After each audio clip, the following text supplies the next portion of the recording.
네이버와 CJ가 손을 잡는다, 전략적 제휴 관계를 맺는다는 게 지난주에 굉장히 뜨겁게 등장을 했어요. 네이버가 CJ 대한통운의 2대 주주가 되든지 CJ하고 주식 교환을 8천억의 지분을 맞교환을 하면서 쇼핑 컨텐츠 동맹을 맺겠다. 네이버 같은 경우에 지금 누가 보더라도 이커머스에서 1, 2위를 쿠팡하고 싸우고 있는데 CJ가 우리나라 1등 택배 업체죠. CJ 대한통운이 1위인데 유통업체 1위와 이커머스 1위가 1+1로 힘을 합치면서 이커머스 업계는 지금 슈퍼 공룡이죠. 헤비 공룡이 온다. 네이버 쇼핑 갖고 있던 물류약점을 단숨에 해결할 수 있는 공룡이 온다라고 지금 초긴장에 빠져있다 이런 뉴스가 나오는데 작년 금액 기준으로는 네이버와 쿠팡이 1, 2위를 다투고 있는데 지금 네이버 쇼핑이 1위라고 할 수 있는 거죠. 이건 여러 번 말씀드려서 다시 말씀 안 드릴 텐데 네이버 쇼핑을 쿠팡과 다른 점이 사실은 자체 물류가 없었어요. 네이버가 물류가 없고 배송망이 없잖아요. 쿠팡은 로켓 배송을 하잖아요. 자체 배송망이 있고 자체 물류가 있고 자체 풀필먼트 시스템이 됐는데 네이버는 그게 안 됐는데 CJ 대한통운하고 손을 잡으면은 순식간에 국내 1위 업체하고 손을 잡는 거니까 빠른 배송이나 뭐 어떤 빠른 물류 풀필먼트 시스템 이런 것들이 다 되지 않겠냐 이런 어떤 비전을 갖고 하는 건데 근데 전 이런 생각이 잠깐 들었거든요. 여러분들 요즘에 이게 뉴스가 많이 되잖아요. CJ 대한통운이 배송 대란이다. 2주째 택배가 안 와요. 그리고 무슨 뭐 이게 어디에 허브다 그러면서 정말 택배 상자가 산처럼 쌓여 있는 거 이런 뉴스들이 많이 돌아다니고 있는데 이게 사실 이유가 있습니다. 왜냐하면은 요즘에 물동량이 좀 너무해. 어느 정도까지냐면은 CJ 대한통운의 3분기 택배 물동량이 전년 대비 27% 늘었거든요. 거의 4분의 1, 3분의 1 가까이가 더 증가를 했는데 하루 평균 물동량이 1000만 개를 돌파했다. 야 이거 어떻게 소화하지? 1000만 개 생각해보세요. 여러분들이 상하차를 하루에 1000만 개를 해야 됩니다. 야 상하차 1000만 개 이게 그 전설의 상하차 아르바이트잖아요. 새벽부터 밤 늦은 시간까지 15시간씩 일하는데도 택배 물량이 끝도 없이 쏟아진다. 이게 1000만 개면은 와 끔찍하다. 끔찍해. 정말로 끔찍하다고 할 수 있는데 그러다 보니까 뭐 택배가 산처럼 쌓여있는 게 당연한 거예요. 왜냐면은 산처럼 쌓여있는 거를 처리를 해도 계속 산이기 때문에 이 산처럼 쌓여있는 사진이 평상시에 모습일 수 있는 거예요. 계속 들어가요. 1000만 개. 와 27%가 지금 증가를 했기 때문에 물론 그래서 택배기사 아니면 상하차 하는 분들의 지금 노동 강도가 굉장히 올라가고 있는 거고 CJ 대한통운뿐만 아니라 우리나라 올해의 택배 시장 전체가 거의 20%가 상승을 했어요. 이건 정말 엄청난 겁니다. 전체 시장이 이 대한통운이 갖고 있는 게 아니라 대한통운만 따지면은 거의 아까 말했지만 30% 이상 지금 물동량이 증가를 했기 때문에 이렇게 올라갔어요. 27%라는 것도 여기를 평균 내니까 27이고 요 마지막 점을 보면은 30을 넘어갔죠. 지금 물동량이 이렇게 올라가기 때문에 여기도 전부 다 지금 물량 허브 같은 걸 만드느라고 난립니다. 한진도 그렇고 롯데도 그렇고 CJ 대한통운도 그렇고 서로 지금 저 소화할 수 있는 양을 늘리느라고 전쟁인데 이걸 보면서 이런 생각이 살짝 들었어요. 네이버가 약삭 좀 좋은 말로 하면 뭘까 똑똑하다고 해야 되나? 아니 쿠팡은 이거 판매하거든요. 자기들이 가져가서 판매도 하고 물류도 해요. 로켓 배송 같은 거. 그러다 보니까 적자가 커. 근데 네이버는 판매는 소상공인 시키고 물류는 대한통운 시킨 다음에 이 플랫폼이니까 수수료잖아요. 야 잠깐만요. 아 똑똑한데? 여기는 두 개 다 하다가 허리가 휘고 있는데 여기는 이게 얘가 하고 이거는 얘가 하고 나는 이거잖아. 야 좋다. 야 아이디어는 기가 막힌데 이거 직접 하면은 돈이 많이 드니까 그래서 네이버가 사실은 물류업체를 산다 이런 말이 많았어요. 근데 네이버의 특징이 조금 이따 보여드리겠지만은 카카오나 쿠팡 이런 데하고 다르게 얘네들은 뭐를 하면은 보통 손을 잡아요. 네이버는 어디에 진출할 때 자기가 왕창 들여서 뭐를 인수해 와서 자기가 하는 게 아니라 손을 잡아. 예를 들면은 은행에 진출한다. 그럼 누구하고 손을 잡아. 금융에 진출한다. 그럼 미래에셋하고 손을 잡아. 컨텐츠에 진출한다. 그럼 누구하고 손을 잡아. 조금 이따 나오겠죠. YG하고 손을 잡고 SM하고 손을 잡고 어디하고 손을 잡고 물류 산다. 대한통운하고 손을 잡아. 컨텐츠 한다. CJ하고 손을 잡아. 이런 식으로 손을 잡고 가는 야 정말 그 안전하게 그지 없으면서도 가운데 이거니까 야 괜찮다. 여기는 뼈 빠지게 해서 허리가 휘청휘청 거리는데 야 이거 아이디어는 괜찮다는 생각을 하는데 자 그럼 어떤 시너지들이 있냐. 예를 들면은 네이버 같은 경우에 이런 얘기를 많이 하죠. 네이버가 웹툰이라는 어떤 IP가 있는데 CJENM에 스튜디오 드래곤이 있으니까 스튜디오 드래곤 같은 경우에 웹툰에 있는 IP들을 어떻게 활용을 할 수 있지 않겠냐. 그러니까 채널들이 있잖아요. CJENM 같은 경우에는 TVN, OCN 뭐 등등등 채널이 있으니까 저 네이버 웹툰을 활용한 뭔가 IP가 새롭게 되지 않겠냐 뭐 이런 생각을 당연히 하는 거고 게다가 가장 결정적인 이거 네이버가 CJENM과 손해라 지금 라이브 커머스가 네이버도 그렇고 카카오도 그렇고 굉장히 힘을 쏟고 있다는 얘기를 많이 드렸는데 CJENM하고 손을 잡으면 생각해보니까 여기 CJENM에 다이아TV가 있잖아. 다이아TV가 있고 스튜디오 드래곤도 있거든요. 그럼 라이브 커머스 시장에서 굉장히 활동력 있게 움직일 수 있다는 거는 뭐 당연한 사실로 보이고, 또 게다가 네이버 같은 경우에 크기가 압도적이에요. 얘네가 손을 잡는 이유가 있는 게 네이버 시가총액이 워낙 높기 때문에 주식 교환 같은 걸 하면은 정말 자기네들 주식은 한 1% 미만 0.5% 이 정도만 줘도 CJ ENM 스튜디오들하고 CJ 대한통운 여기는 2대 주주가 돼. 순식간에 10% 20% 뭐 이 정도 지분을 차지할 수 있거든. 조금만 주더라도. 그래서 지분 교환 같은 걸 하면은 굉장히 영향력을 쉽게 확보할 수 있는 그런 효과가 있는 거죠.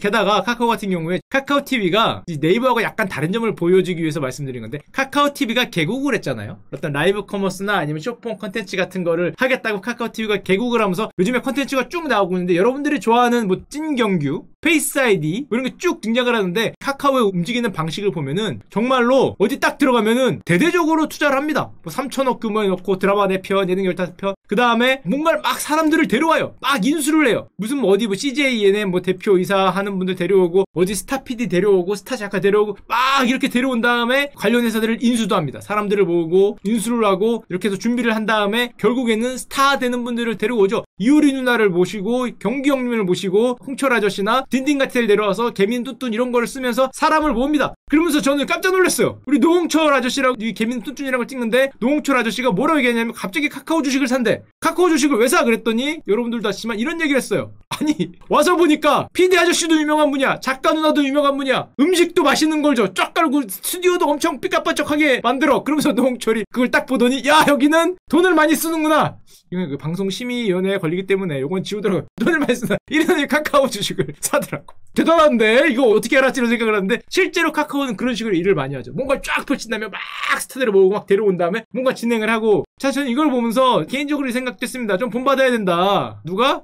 우리 샌드박스라고 있죠. MCN입니다. 자, 국내 굴지의 MCN이 샌드박스 형도 샌드박스 TV를 론칭을 하거든요. 자, 론칭을 하니까 우리도 좀 이렇게 이거 스타, 아니면 스타 PD, 스타 작가, 아니면 고기를 쫙 깔든가, 밥도 맛있는 거 쫙 깔고, 점심도 좋은 거 주고, 이렇게 좀 해서 투자를 해서, 이제 뭐, 심창맨 형 혼자 하지 말고. 하여튼 뭐 그런 걸 하면은 충분히 될 수 있을 텐데, 그래서 샌드박스도 TV를 아마 연말에 론칭을 한다 그래요. 지금 밀렸죠. 연말에 론칭한다 그랬는데, 카카오처럼 뭐 잘 되기를 바라고. 자, 하여튼 카카오 TV가 그래서 구독자가 급증하고 잘 된다 그래요. 이 쇼폰 콘텐츠 시장에 굉장히 지금 안정적으로 들어온 것 같습니다. 뭐 훌륭한 프로그램 많이 만들었죠. 뭐 개미는 뚠뚠 뭐 이런 훌륭한 프로그램 많이 만들어서 하여튼 잘 되고 있는 것 같고. 자, 그 보면은 똑같은 걸 진출해도 카카오는 CJ와 각을 세우면서 자기가 데려와서 내가 했던 걸 진출하는데, 저도 이 생각을 많이 했어요. 이 기사분이 정말 날카롭게 집었다고 생각을 하는데, 네이버는 진출할 때 손을 잡아.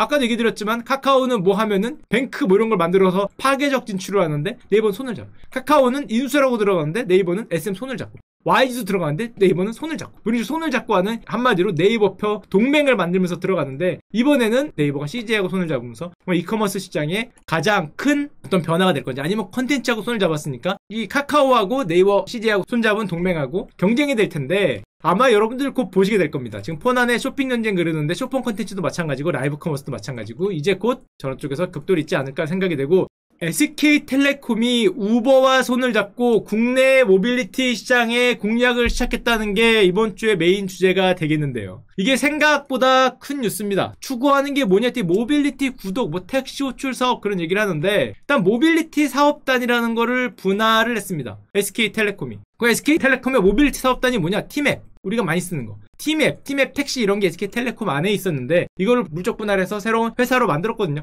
여기에다가 또 우버가 돈을 한 5천만 달러 정도 넣어서 새로운 사업을 시작을 하는데, 그럼 여기로 뭘 하려는데, 목표가 뭔데? 지금 이 티맵을 국내의 모든 차량에 탑재하는 것을 목표로 한다. 한마디로 모빌리티 플랫폼이 돼서 구독 경제로 가겠다. 지금까지 티맵은 단순한 어떤 맵이었는데, 그게 아니라 그걸 넘는 플랫폼으로 가겠다. 여기다 뭘 넣을 건데, 주차, 광고, 보험, 뭐 렌터카, 차량 경우, 택시, 뭐 킥보드, 자전거, 대리운전, 주차 이런 걸 다 넣어서 통합한 플랫폼이 되겠다는 거거든요. 그래서 어떻게 되냐? 2025년까지 기업 가치 4조 5천억짜리 회사로 만들겠다는 건데, 일단 하나하나 보죠. 얘들이 꿈꾸는 게 정말 될 건지. 내비게이션 일단 티맵이 우리나라 1등이구나.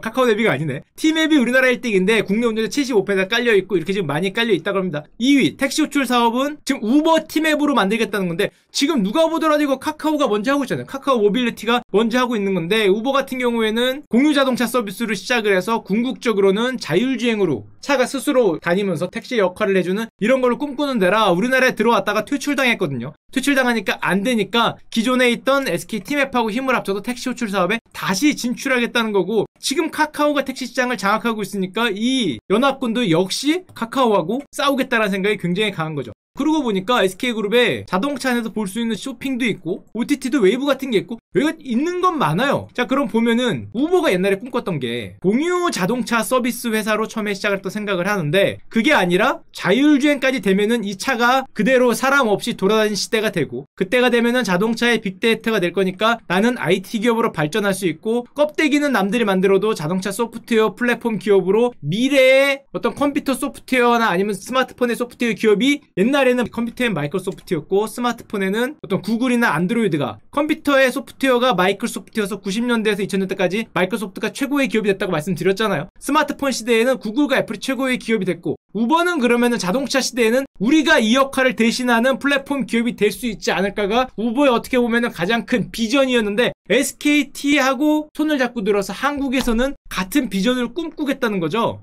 야 그래서 4조 5천억짜리 회사를 만들겠다는 건데 게다가 한마디도 더 하셨습니다. SK텔레콤 궁극적으로는 플라잉카 꼭 되기를 간절히 기원드립니다. 궁극적으로는 플라잉카를 만들어서 서울과 경기권을 30분 내에 이동할 수 있는 시대를 앞당기겠다. 반드시 되기를 정말 되기를 아니 떨어질 것 같아서 아니 하여튼 뭐 그런 게 있어서 이 플라잉카 시장에 뛰어들겠다는 건데 이게 시장의 어떤 게임 챌린저가 될 거는 확실하긴 한데 이게 언제 될지 모르겠어요. 이게 플라잉카 시장에 뛰어든 업체들은 엄청나게 많습니다. 지금 150개 기업이 플라잉카 시장에 뛰어들었는데 아마 내년이나 내후년 2022년이나 2023년쯤에 슈커월드의 메인 주제가 플라잉카로 굉장히 많이 등장을 할 것 같아요. 현대카도 이거 현대하면은 플라잉카죠. 지금 이미 뭐 과거에서부터 사람도 많이 뽑고 있기 때문에 아마 이쪽으로 가지 않을까 생각이 되고 자 이건 건너가고요. 자 그렇기 때문에 결론적으로 말하면 우버하고 손잡아서 SKT가 모빌리티에서는 또 카카오하고 격돌을 합니다. 그럼 보면은 우리나라 기업들은 아까 전에 네이버하고 CJ하고 손잡아서 카카오하고 싸우고 우버하고 SKT하고 손잡아서 카카오하고 싸우고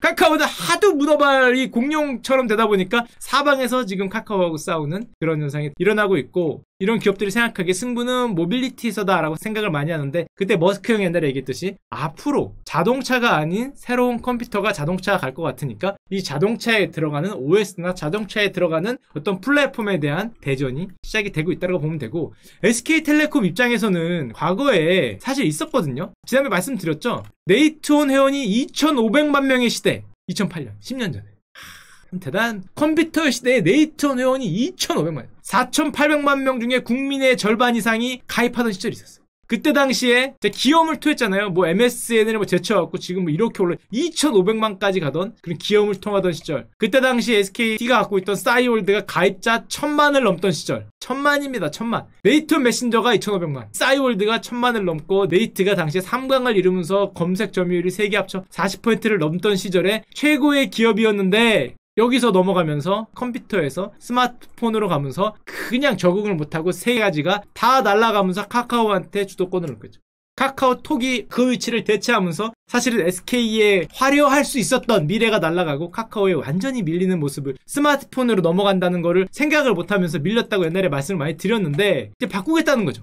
이게 2000년대고 2010년이었고 2020년 오니까 여기서 비슷한 게 다시 한번 올 수도 있겠다. 그럼 여기서는 이번에는 지면은 안 되겠죠. 카카오가 될지 네이버가 될지 누가 될지 모르겠지만 여기서는 밀림은 안 되겠다고 생각하니까 여기서 지금 모빌리티 분야를 분사해서 우버하고 손을 잡고 싸우겠다라는 모습을 보여주고 있는 겁니다. 카카오는 카카오 모빌리티를 승부하고 누가 이길지 모르겠지만은 과거의 영광이었 10년 만에 온 다시 한 번의 승부를 거는 게 아니냐 그런 모습을 보여주고 있는데 그러고 나서 잘 생각해보니까 아니 그룹 전체를 눈을 돌려보면은 SK 하이닉스가 반도체잖아요. 차량용 반도체. SK이노베이션이 화학이지만 배터리죠. 거기다가 SK텔레콤은 모빌리티죠. 소프트웨어. 지금 뭐 5G도 있고 뭐 쭉쭉 T맵을 뭐 분할하고 11번가 같은 거로 쇼핑을 저기다 넣겠고 웨이브로 OTT도 넣고 지난번에 말씀드렸지만 마이크로소프트하고 손잡고 클라우드 게임으로 가면서 늘 걸 많이 만들어서 소프트웨어로 가니까 이거를 다 합쳐보면은 SK그룹 전체가 시야를 조금 더 위에서 보면은 일로 달려가고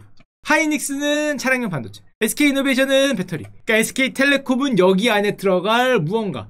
옛날에 컴퓨터 보니까 껍데기 만드는 IBM이 잘 나가는 게 아니라 안에 들어가는 반도체를 만드는 인텔이나 안에 들어가는 소프트웨어 만드는 윈도우가 마이크로소프트가 대박이 나면서 윈텔의 시대가 왔으니까 SK그룹은 윈텔의 위치를 사실 보면은 다 차지하고 있죠. 성공은 할지 모르겠지만 다 그쪽으로 방향성을 이렇게 드라이브를 걸려고 이렇게 방향을 만드는 와중에 있다고 보시면 되고, 실제로 여기서 이제 전쟁을 해서 이겨야겠지만은 방향성 자체는 저렇게 가고 있는 겁니다. 그래서 꿈 자체는 야 괜찮다, 정말 이 시대가 오면은 SK그룹의 방향이 이렇구나 라고 봤는데, 하지만 우리 형님들은 자비가 없죠. 그거는 말 그대로 미래에 대한 꿈이고, 야야 니들 그거 왜 물적 분할해? LG화학이랑 똑같죠. 왜 물적 분할해? 그거 갖고 있던 건데. 이렇게 해서 주가는 빠졌어요. 이거 뭐 호재라고 보시면 안 돼요. 그래서 무조건 그건 됐고, 야 꿈은 됐고, 그래서 주가는 이거죠. 그래서 주가는 옛날에 말씀드렸지만은 우리 계란 왜 분할하냐, 물론 계란이 커지면 되지만 무척 분할한다고 이거 주가는 빠졌고, 게다가 보면은 요즘에 SK텔레콤이 굉장히 SK그룹 자체가 굉장히 저쪽으로 감과 동시에 뭔가 화제가 많아요. 원스토어, 앱스토어나 구글이 30% 수수료 매긴다 그러니까 원스토어가 많이 가는데, 원스토어도 지금 IPO가 예정이 돼 있고요. 그것만 있냐? SK텔레콤이 자회사가 많아요. AGT캡스도 있습니다. AGT캡스도 IPO 예정이 돼 있고, 11번가도 IPO 예정이 돼 있고, 그 외에 지금 줄줄이 SKB 브로드밴드도 내후년에 IPO 예정을, 굉장히 카카오가 느낌 비슷한데 지금 이런 상황을 맞이고 있습니다. 한마디로 얘기하면 그룹 전체가 방향을 그렇게 설정하고 있는데, 전통적인 교통수단이라고 자동차를 생각하는 시대가 지나간다는 거죠. 2020년 지나가니까 IT를 결합해서 새로운 컴퓨터가 되면은 방향이 일로 갈 테고, 그룹 전체의 물의 흐름을 일단 일로 보내겠다라는 방향이 보이는데, 꼭 성공적인 데서 글로벌로 성공하기를 간절히 희망을 드리고,